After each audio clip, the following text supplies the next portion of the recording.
நிகழும் ஸ்ரீ மங்களகரமான குரோதி ஆண்டு ஆடி மாதம் 16ஆம் தேதி வியாழக்கிழமை அன்று துவாதசி திதியில் மிருகசிரிசம் நட்சத்திரத்தில் வியாகாதம் நாமயோகத்தில் தைத்தூலம் கரணத்தினில் மகா பிரதோஷம் கூடிய நன்னாளில் இந்த மகத்தான ஆகஸ்ட் மாதம் பிறக்கிறது. இம்மாத கிரகநிலை என பார்த்தால் ரிஷபராசியில் குரு பகவானும் செவ்வாய் பகவானும், கடகராசியில் சூரிய பகவானும் புதன் பகவானும், சிம்ம ராசியில் சுக்கிர பகவானும், கன்னிராசியில் கேது பகவானும் உள்ளனர். கும்பராசியில் சனி பகவான் வக்ர நிலையில் உள்ளார். மீனராசியில் ராகு பகவான் சஞ்சாரம் செய்கின்றார். இம்மாத கிரக பெயர்ச்சி என எடுத்துக்கொண்டால் ஆகஸ்ட் மாதம் 1ஆம் தேதியே சுக்கிர பகவானின் பெயர்ச்சி சிம்மத்தில் நடைபெறுகிறது. ஆகஸ்ட் 17ஆம் தேதி சூரிய பகவான் சிம்ம ராசிக்கு பெயர்ச்சியாகின்றார். ஆகஸ்ட் மாதம் 26ஆம் தேதி செவ்வாய் பகவான் மிதுன ராசிக்கு பெயர்ச்சியாகின்றார். ஆகஸ்ட் மாதம் 26ஆம் தேதி சுக்கிர பகவான் கன்னி ராசிக்கு பெயர்ச்சியாகின்றார். இம்மாதம் 31ஆம் தேதி புதன் பகவான் சிம்மத்திற்கு பெயர்ச்சியாகின்றார். இந்த கிரகங்களின் சஞ்சாரம் மற்றும் இடப்பெயர்ச்சியால் உங்கள் ராசிக்கு இம்மாதம் என்னென்ன பலன்கள் கிடைக்கப் போகின்றது என்பதனையும், அசுப பலன்கள் ஏற்படுமாயின் ராசிக்காரர்கள் செய்ய வேண்டிய பரிகாரம் என்ன, வழிபட வேண்டிய தெய்வம் யார் என்பதனையும் காண்போம். உங்கள் வாழ்வில் வளமும் நலமும் செல்வ செழிப்பும் பெற்று வாழ்வில் உயரிய நிலையை அடைய எல்லாம் வல்ல எம்பெருமானை வேண்டி விரும்பி கேட்டுக்கொள்கிறேன். சிம்ம ராசி அன்பர்களே, இந்த மாதம் வீண் செலவு குறையும். மனதில் இருந்த கவலைகள் நீங்கி நிம்மதி உண்டாகும். வரவேண்டிய பணம் வந்து சேரும். சாமர்த்தியமான பேச்சினால் காரியங்களில் சாதகமான பலன் கிடைக்கும். அலைச்சல் ஏற்படலாம். அடிக்கடி கனவுகள் வரக்கூடும். தொழில் வியாபாரம் தொடர்பான முயற்சிகள் சாதகமான பலன் தரும். பழைய பாக்கிகள் வசூலாகும். புதிய ஆர்டர்கள் வருவது அதிகரிக்கும். உத்தியோகத்தில் இருப்பவர்கள் குறித்த நேரத்தில் பணிகளை முடித்து மனநிறைவு அடைவார்கள். குடும்பத்தில் இருந்த குழப்பங்கள் நீங்கி சுமூகமான நிலை காணப்படும். கணவன் மனைவிக்கு இடையே மனம் விட்டு பேசி முக்கிய முடிவுகளை எடுப்பீர்கள். உறவினர்கள் மூலம் எதிர்பார்த்த உதவிகள் கிடைப்பதில் தாமதம் உண்டாகலாம். பெண்களை பொறுத்தவரை திறமையான பேச்சின் மூலம் காரியத்தை வெற்றிகரமாக செய்து முடிப்பீர்கள். பயணங்கள் மூலம் அலைச்சல் உண்டாகலாம். மாணவர்களுக்கு பாடங்கள் படிப்பது எதிர்பார்த்தது போல் எளிமையாக இல்லாமல் கடினமாக இருக்கலாம். கூடுதல் முயற்சி வெற்றிக்கு உதவும். கலைத்துறையினருக்கு இம்மாதம் நல்ல முன்னேற்றம் உண்டாகும். புதிய ஒப்பந்தங்கள் கிடைக்கப் பெறுவீர்கள். பிற மொழி பேசுபவர்கள் மூலம் உதவிகள் கிடைக்கும். அரசியல் துறையினருக்கு அலைச்சல் இருக்கும். கொடுத்த வாக்கை காப்பாற்ற முடியாமல் திண்டாட வேண்டிய நிலை ஏற்படலாம். உங்களுக்கு எதிரானவர்கள் மேல் ஆத்திரம் கொள்ள வேண்டாம். நட்சத்திர பலன்கள் மகம் நட்சத்திரம். இந்த மாதம் நல்ல பெயர் வாங்குவீர்கள். மூலதனத்திற்கு தேவையான பணம் வந்து குவியும். எதிரிகள் வகையில் சற்று கவனமுடன் செயல்படவும். பூரம் நட்சத்திரம். கலைத்துறையை சார்ந்த துறைகளில் ஈடுபட்டு இருப்பவர்கள் நல்ல முன்னேற்றம் காண்பர். புதிய ஒப்பந்தங்கள் கிடைக்கப் பெறுவீர்கள். பிறமொழி பேசுபவர்கள் மூலம் உதவிகள் கிடைக்கும். உத்திரம் நட்சத்திரம். இந்த மாதம் உங்கள் நிலைமை மாறும். நீங்கள் விரும்பியதை கேட்டு பெற்றுக்கொள்ளலாம். வேலை இல்லாதவர்களுக்கு வேலை கிடைக்கும். பள்ளி கல்லூரிகளில் பணிபுரிபவர்களுக்கு நற்பலன் கிடைக்கும். பதவி உயர்வும் கிடைக்கும். ஞாயிற்றுக்கிழமையில் சிவபெருமானை வில்வத்தால் அர்ச்சனை செய்து வணங்க எல்லா நன்மைகளும் உண்டாகும். காரிய வெற்றி கிடைக்கும். சிறப்பு தொகுப்பு. கண் திருஷ்டிகள் அகன்று தடைப்பட்டு கொண்டிருக்கும் காரியங்கள் நிறைவேற செய்ய வேண்டிய பரிகாரம் என்ன என்பதனை பற்றி காண்போம்.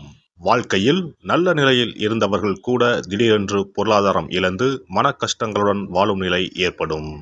இந்த நிலை எதனால் ஏற்பட்டது என்று ஆராய்ந்து பார்த்தால் பெரும்பாலும் அவர்களின் மீதான கண் திருஷ்டிதான் காரணமாக இருக்கும். கல்லடி பட்டாலும் கண்ணடி படக்கூடாது என்று சொல்வார்கள் அல்லவா, அது உண்மைதான். இது போன்ற பிறரின் பொறாமை கொண்ட கண் திருஷ்டியினால் பலரின் வாழ்க்கை சிரமத்திற்கு ஆளாக நேரிடும். இது போன்ற கண் திருஷ்டிகளிலிருந்து எப்படி தப்பிப்பது? இருக்கவே இருக்கிறது எளிதாக கிடைக்கும் ஊமத்தஞ்செடி. தெய்வ சக்தி நிறைந்த செடியாக கருதப்படும் ஊமத்தஞ்செடியின் காய், பூ, இலைகள் என அனைத்தும் தீய சக்திகள் விரட்ட பரிகாரத்துக்கு பயன்படுகிறது. பொதுவாக ஊமத்தம் காய்க்கு கெடுதலை அகற்றக்கூடிய சக்தி உண்டு. நம் வீட்டில் உள்ள எதிர்மறை சக்தியை அகற்றுவதற்கு ஊமத்தங்காய் தீபம் சிறந்த பரிகாரமாகிறது. தெய்வீக மகத்துவம் நிறைந்த ஊமத்தங்காய் மற்றும் பூவையும் எடுத்துக்கொள்ளுங்கள். வீட்டுக்கு அருகில் இல்லை என்றால் நாட்டு மருந்து கடைகளில் கிடைக்கும். இந்த 2 பொருட்களையும் மஞ்சள் தண்ணீரை கொண்டு நன்றாக கழுவி விடுங்கள். சிறிது நேரம் அவற்றிலுள்ள ஈரம் போக ஆறவிட்டு பிறகு அவற்றை ஒரு மஞ்சள் துணியில் குலதெய்வத்தை வேண்டி ரூபாய் நாணயத்தோடு சேர்த்து முடிந்து வீட்டின் நிலைப்படியில் கட்டி தொங்கவிடுங்கள். இந்த முடிச்சை வெள்ளிக்கிழமை அல்லது ஞாயிற்றுக்கிழமைகளில் தயார் செய்து வாசல் படியில் கட்டுவது சிறப்பு. தினமும் வீட்டில் தீபம் ஏற்றி காண்பிக்கும் போது இந்த முடிச்சுக்கும் காண்பிக்கவும். இதேபோல் ஊமத்தம் இலைகள் கிடைத்தால் அந்த இலைகளை சுத்தமான மஞ்சள் தண்ணீரில் கழுவிவிட்டு அவற்றை கொண்டு வீட்டில் இருக்கும் விநாயகருக்கு திங்கள் கிழமைகளில் தொடர்ந்து அர்ச்சனை செய்து வர வேண்டும். ஊமத்தம் பூவையும் விநாயகருக்கு சூட்டலாம். 3 வாரங்கள் தொடர்ந்து திங்கள் கிழமைகளில் விநாயகருக்கு ஊமத்தை இலையால் அர்ச்சனை செய்து ஊமத்தம் பூவை சூட்டி வழிபட்டால் வீட்டில் உள்ள கெட்ட சக்தி நடமாட்டம் மற்றும் கண் திருஷ்டிகள் தீரும். ஊமத்தம் செடியும் சிவபெருமானுக்கு உகந்த இலை ஆகும். இந்த ஊமத்தங்காய் வைத்து சிவபெருமானுக்கு தீபம் ஏற்றி வழிபடுவதன் மூலம் நமது பிரச்சனைகளில் இருந்து எளிதாக விடுபட முடியும். முதலில் 2 ஊமத்தங்காய்களை எடுத்துக்கொள்ள வேண்டும். அவற்றின் மீது முட்கள் இருப்பதால் மிகவும் கவனமாக கையாள வேண்டும். ஊமத்தங்காயின் காம்பு பகுதிகளை வெட்டி கொண்டு கத்தியை பயன்படுத்தி ஊமத்தங்காயின் உள்ளே இருக்கும் விதை பகுதியை முழுவதுமாக நீக்கிவிட வேண்டும். பின்னர் 2 அகல் விளக்குகள் மற்றும் விளக்கு வைப்பதற்கான 2 தட்டுகளை எடுத்து சுத்தம் செய்து அவற்றிற்கு மஞ்சள் குங்குமம் போட்டு வைத்துக் கொள்ள வேண்டும். பின்னர் 2 தட்டின் மீதும் ஒவ்வொரு அகல் விளக்கை வைத்துக் கொள்ள வேண்டும்.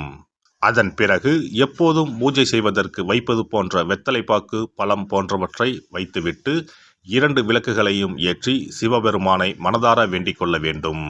எனக்கு இருக்கும் பிரச்சனைகள் அனைத்தும் தீர்ந்து இன்பமான வாழ்க்கை கிடைக்க வேண்டும் என வேண்டிக் கொள்ள வேண்டும். இந்த பூஜையை வெள்ளிக்கிழமை அன்று தொடங்கினால் தொடர்ந்து 9 வெள்ளிக்கிழமைகள் செய்ய வேண்டும். ஊமத்தங்காயின் மீது எவ்வாறு முட்கள் இருக்கிறதோ அதுபோல நமது வாழ்க்கையில் இருக்கும் முட்கள் போன்ற பிரச்சனைகளை அவை தீர்த்து வைக்கின்றன. இந்த பூஜையை நாம் தொடர்ந்து செய்து வருவதால் நம் மீது இருக்கும் கண் திருஷ்டிகள் அகன்றுவிடும்.